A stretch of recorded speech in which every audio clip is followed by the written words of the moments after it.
Parlamenti Evropian ka vlerësuar Shqipërinë sa i përket punës së bërë në procesin e anëtarësimit, ama sipas tyre, vendi ynë ka shumë për të bërë.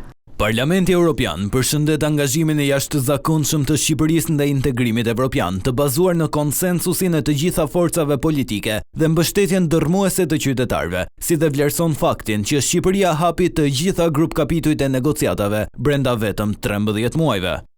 Sipas draft të raportit të publikuar së fundmi për vitin 2026, Shqipëria vijon të çalojë në luftën kundër korrupsionit dhe sundimit të ligjit.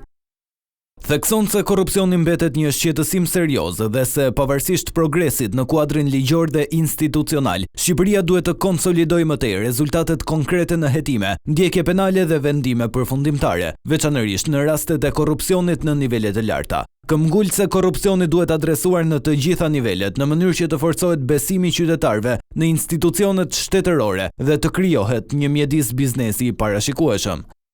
Një pjesë e raportit ju kushtua dhe polarizimit politik, si një ngërç që kërkon zgjidhje. Shpreh shqetësim për polarizimin e vazhdueshëm politik dhe diskursin konfrontues politik, të cilat minojnë mbikëqyrjen parlamentare, besimin publik dhe funksionimin efektiv të institucioneve demokratike. Avancim është bërë dhe në depolitizimin e administratës publike, ama kërkohet më tepër progres.